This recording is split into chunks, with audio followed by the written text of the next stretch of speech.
What, you're going back home to give birth? I asked incredulously. My mother-in-law shot me a snide grin and remarked, "Why don't you just stay there forever?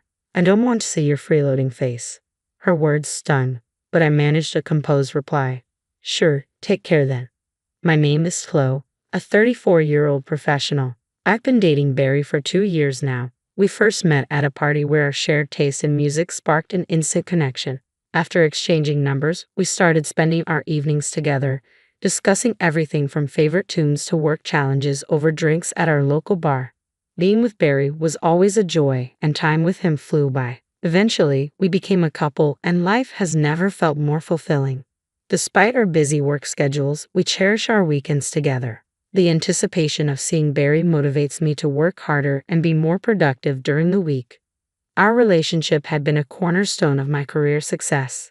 After a year of dating, we decided to take the next step and moved in together. Both of us were serious about our future and the prospect of marriage. Being with him brought a sense of calm and joy, solidifying our mutual desire to marry. Living together before engagement turned out to be a wise choice. It allowed us to understand each other's lifestyles, strengths, and quirks. A year later, my eagerness to marry him remained steadfast, and I eagerly awaited his proposal. Though he had his own timing, I couldn't deny feeling a bit impatient lately.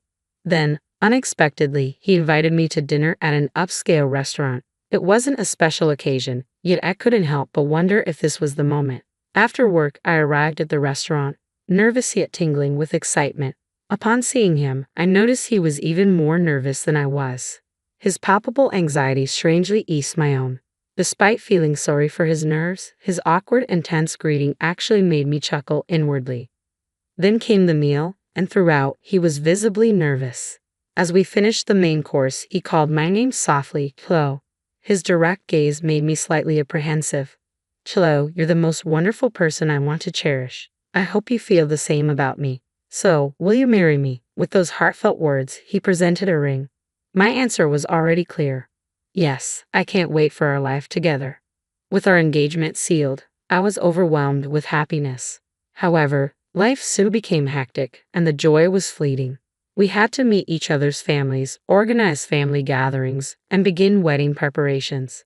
Balancing all this alongside our demanding work schedules was a challenge, but Barry and I found ways to carve out time and move forward with our plans. When I introduced Barry to my parents, they took a liking to him right away, impressed by his sincerity. Their approval meant a lot to me, and I was grateful they welcomed our decision to marry. However, when it came time to visit Barry's parents, things took an unexpected turn. "Ah, you're Barry's fiancé. You seem rather plain," remarked Barry's mother, bluntly upon our first meeting. Taken aback by her comment, I felt knocked down.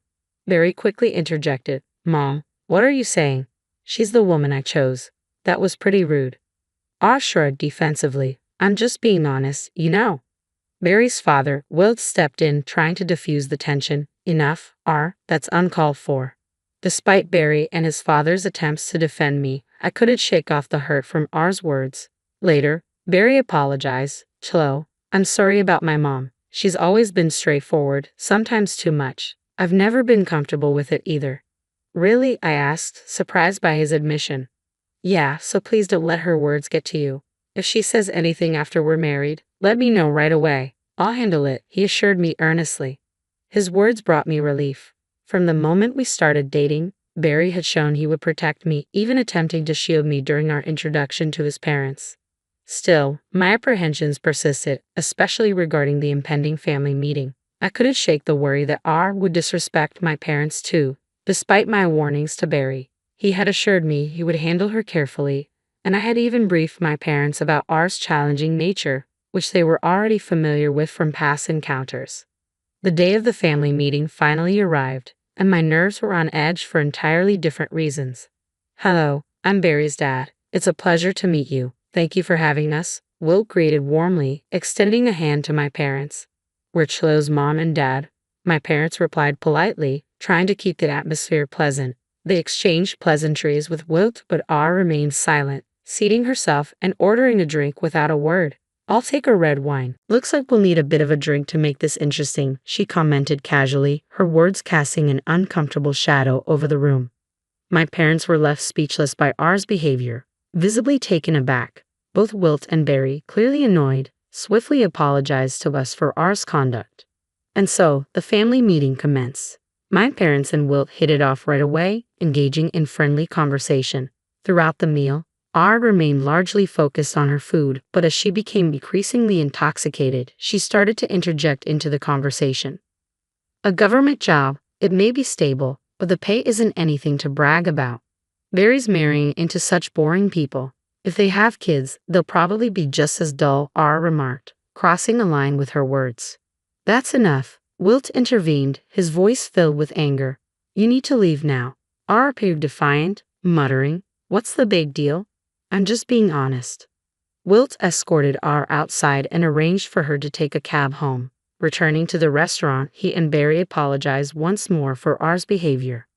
I was relieved that we had reserved a private room. R had proven to be more of a challenge than expected at the wedding. She seemed subdued, likely because Wilt had warned her to behave impeccably or face consequences. Apparently, he had even threatened divorce if she caused any embarrassment, so she kept her comments to herself. Thankfully, the wedding went off without a hitch, and I was grateful for that. Thus, our married life began in earnest.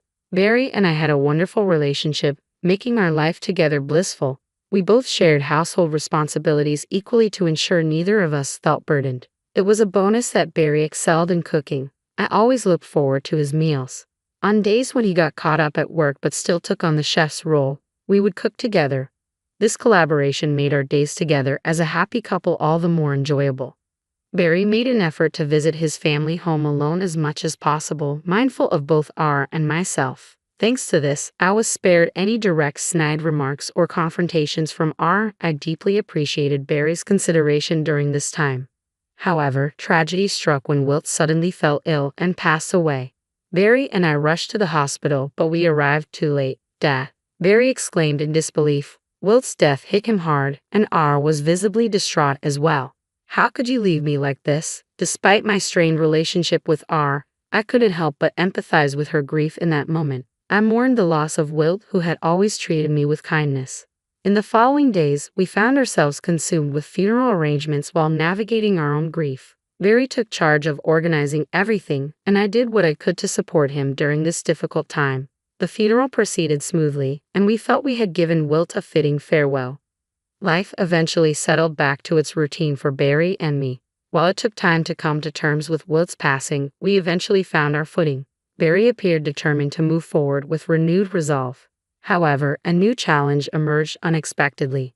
Barry, Chloe, please help me. Our sudden appearance at our doorstep caught us off guard. Mom, what's wrong? Barry asked, clearly unsettled by the unusual atmosphere. R's demeanor softened as she spoke. Since your father passed, I've been feeling terribly lonely every day. Nothing seems to taste right anymore. I just wanted to see the faces of my only family, my son and his wife. Her words seemed genuine, her vulnerability evident. Could you let me stay with you for a little while? She asked, her request tinged with desperation. Barry and I were taken aback by her request. I feel like I'll be crushed by loneliness if things continue like this, she pleaded. We hesitated, but reasoned that a short stay wouldn't hurt. R seemed so fragile. We doubted she had the energy to be hostile towards me. So we agreed to live together, and surprisingly, R behaved maturely. She even took on some household chores. I'm staying in your home. It's the least I can do. Thank you, Flo. You're a lifesaver, she expressed gratefully. Both Barry and I appreciated R's efforts. Life seemed manageable if things stayed this way. However, after about 3 months, R began reverting to her old habits bit by bit. Flo, are you not planning to quit your job? Isn't it normal for wives to stop working? But you've been working all this time. I started to respond, but R's tone grew harsher, indicating she was returning to her old self. I turned to Barry immediately.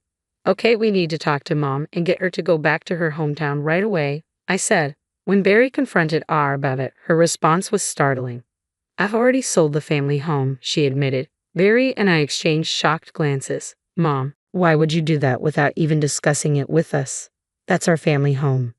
I inherited it from your dad. Selling it was my decision, R defended herself. But you should have at least informed us, Barry replied, visibly frustrated. I forgot, sorry. Now I have nowhere else to go, so please don't kick me out, R pleaded.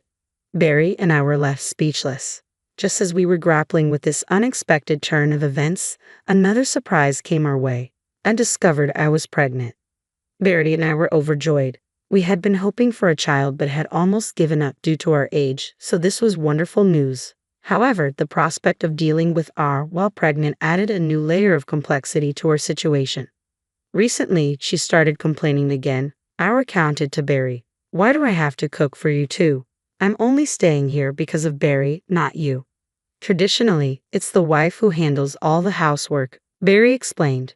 R would cook only for herself and me, and she'd do her laundry but avoid yours. Barry would reprimand her, and she'd feign remorse only to repeat the behavior. I was at my wit's end. Feeling the need to escape, I decided to begin my maternity leave early and return to my parents' home. When I discussed this with Barry, he proposed a solution that we both agreed on, and we began to make arrangements. I promptly informed R of our decision and started preparing to leave. You're going back home to give birth? Yes, I feel it's necessary for a safer childbirth, even though I understand it means leaving household duties behind. Barry supports this decision.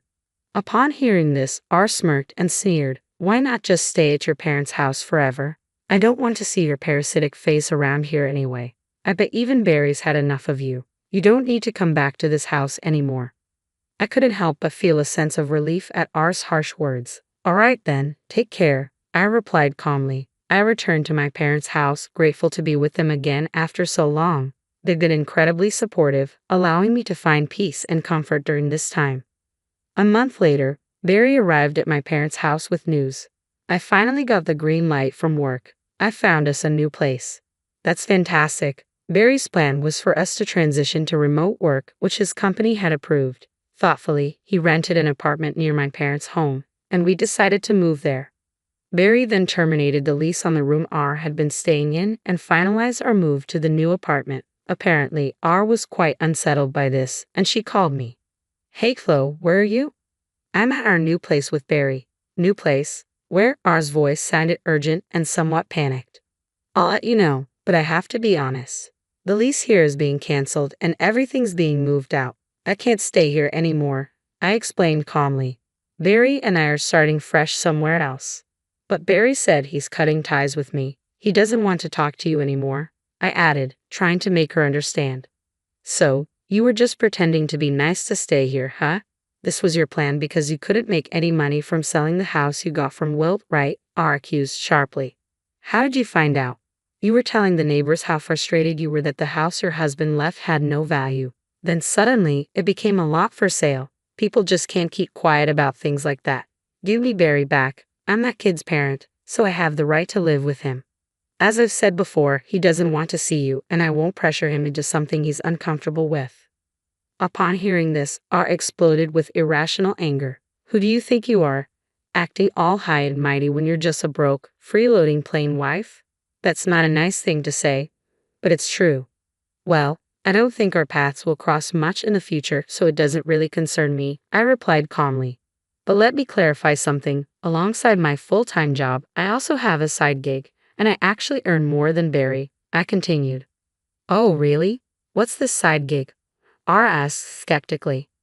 I initially studied web design, so I've been taking on projects in that field. With both my full-time salary and freelance work, I'm bringing in about $7,000 a month, I explained. What? That much? That's more than Wilt used to make. I was left speechless upon learning about my true financial situation. Clearly, she hadn't expected that her underestimated wife was earning that much.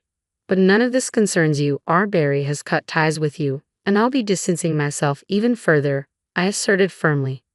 Wait a minute, if you're making that kind of money, maybe you could lend me a hand, R suggested. I didn't hesitate. I ended the call and blocked her number. It was a relief to expose R's true intentions and leave her feeling regretful. Knowing I wouldn't have to deal with her again brought me a sense of peace. She had no knowledge of where my parents lived or where I worked. With Barry working remotely and our new address undisclosed to her, the likelihood of R tracking us down was minimal. I've heard that R has always struggled with overspending, and whatever inheritance Wilt left behind has dwindled to almost nothing. She attempted to sell the house but received a low offer, leaving her in financial trouble. However, old habits die hard. A neighbor from our former neighborhood reached out to Barry and informed us that our spending habits and reliance on payday loans have plunged her into debt. She's been asking neighbors for loans without success, leading to a challenging financial situation. It seems like karma has caught up with her. Meanwhile, Barry and I no longer have to worry about R intruding into our lives. We're enjoying a peaceful existence, splitting our time between our own home and my parents' place as I prepare for the birth of our child. Once the baby arrives, Barry and I are looking forward to nurturing our family and cherishing our time together.